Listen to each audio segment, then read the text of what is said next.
Welcome everyone to the public access session relating to Norfolk Island Regional Council's March council meeting.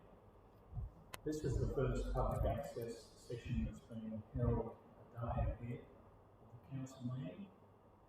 The reason that public access session has been brought forward to the day before the council meeting instead of being held today is to create a less formal structure for the session, and also to enable me some time after the presenters make their public access presentations to consider what's been said, rather than go straight into a council meeting where there's not a lot of time to give careful thought and consideration to anything that's put to me in the public access session.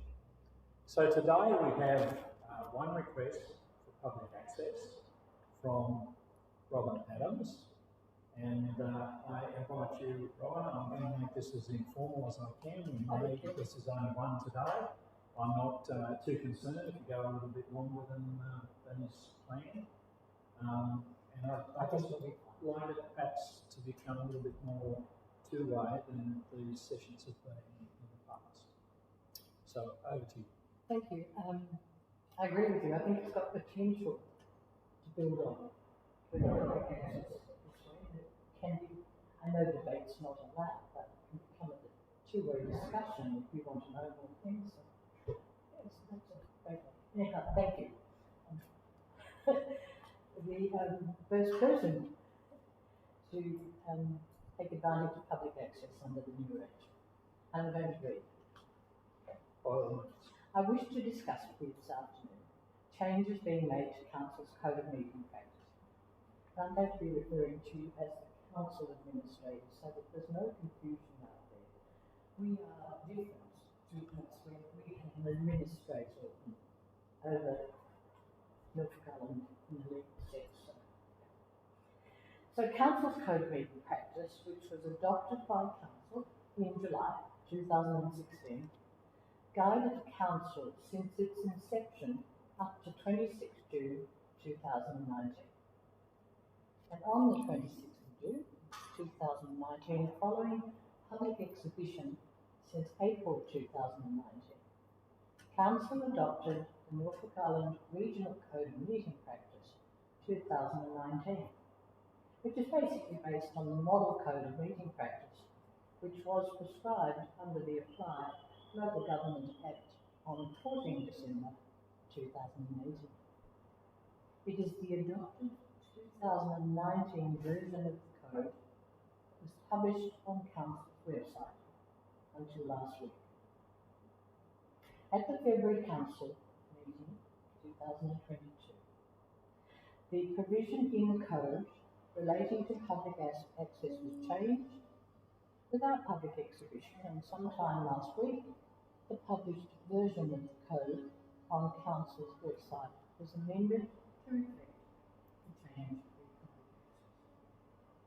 The turnout is statement which remains prescribed in the order of business for ordinary council meetings at clause 8 of the code, and in particular to the last paragraph which reads, and I quote, "We acknowledge the Norfolk Island people, the traditional custodians of this island."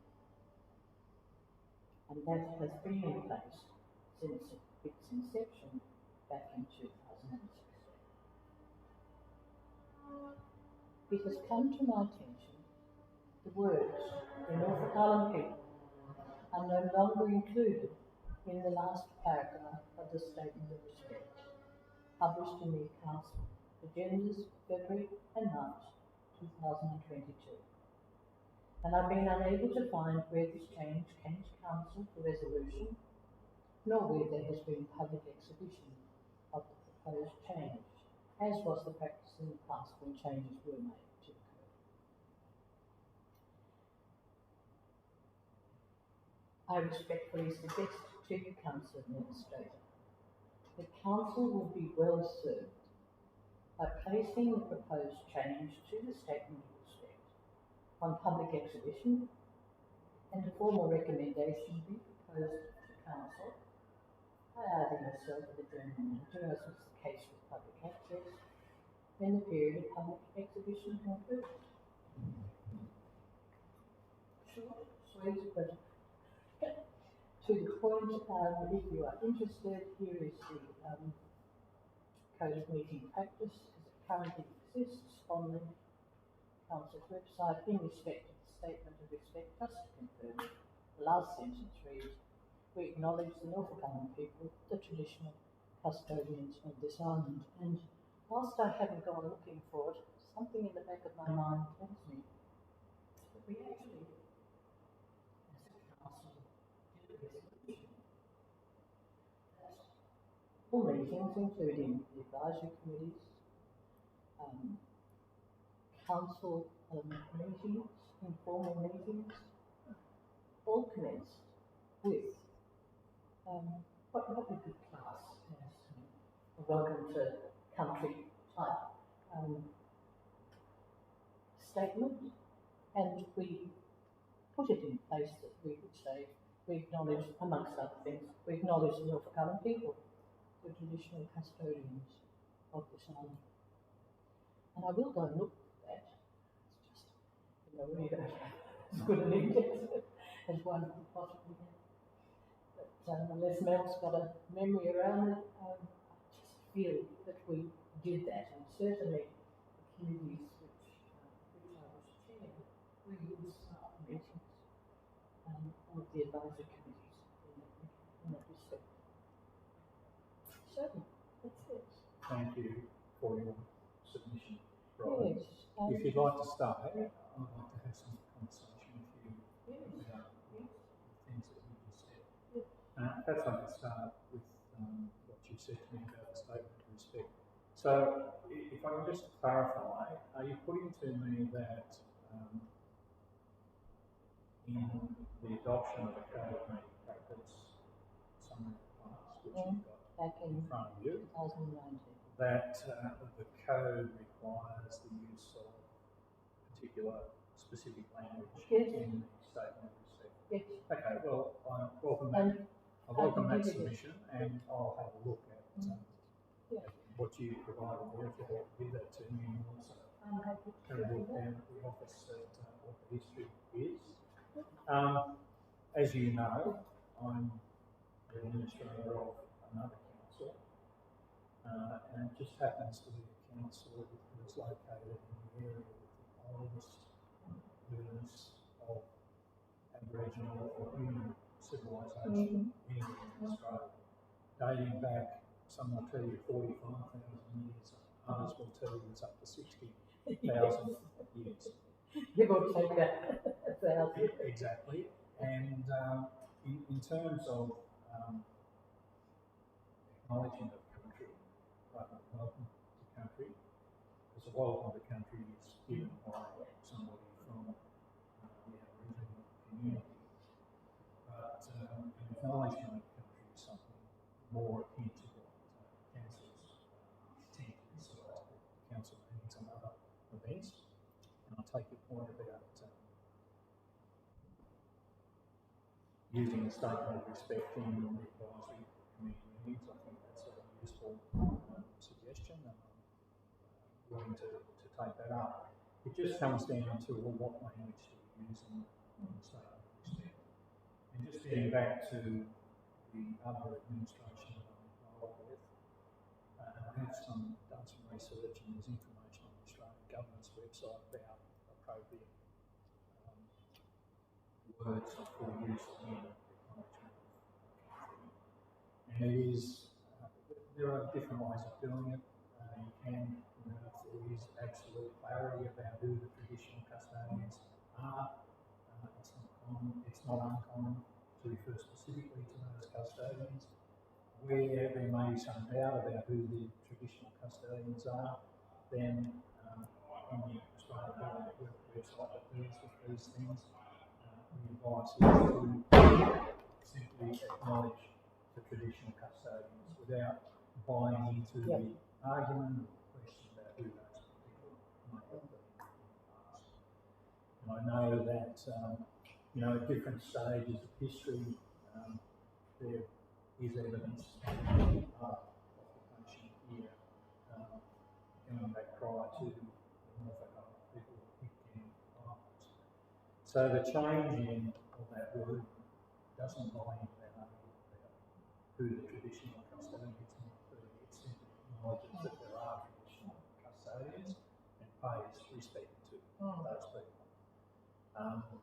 So that was the reason for the change, but in terms of how that's locked into previous versions of the code, I'll certainly take it. Look, I'm sure you would appreciate that having been here, there are sensitivities on one, and the least those sensitivities for me is a good way to go. However, well, there is no intention I'm not choosing to suggesting use that those no, words I'm not. to upset sensitivities. The acknowledgement or the statement of respect to the traditional custodians remains. It simply doesn't buy into the argument about who those custodians might be. And of course, you know, as you know, that's why you go out into public exhibition and, you know, to the community. As you say, they said, and at the time we went out in 2019, nobody said anything. And that could very well be again if you were prepared to go down that road. Okay, can you take me back to your first point before we go on to that?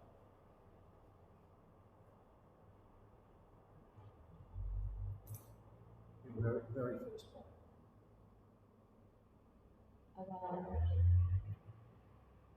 Public access. Yes. And this is a good reason for having the public access the day before and having it recorded. But I can actually go back. If I forget a point, I can go back and It's good. Good take it thinking. into Yes. account. But you made a point. The only before point we that got I on was to making statement of respect. was that it was without public exhibition, and that point was made simply because that's how it was done in 2019. New South Wales changed the model code, and Garland was given a copy of what was proposed in New South Wales. We made changes within that. For example, we put in a statement of respect into the code. It's a public exhibition for people to look at, because it was a change from how it was in 2016. So once again, the proposal to make change to 2016, 2019 with the statement of respect. Again, I'll certainly undertake that a little bit, but my understanding of the legislation and what needs to be put out of exhibition is policies. There's an obligation of legislation to advertise new policies and amendments to policies. Some councils then advertise everything, and from what was listening to me, probably advertise changes to policies and codes. Whether or not that's covered by the legislation. And operational plans, etc., etc. Well, those things are specifically provided for. But whether the codes come under those requirements is something I'll have a look at that as well.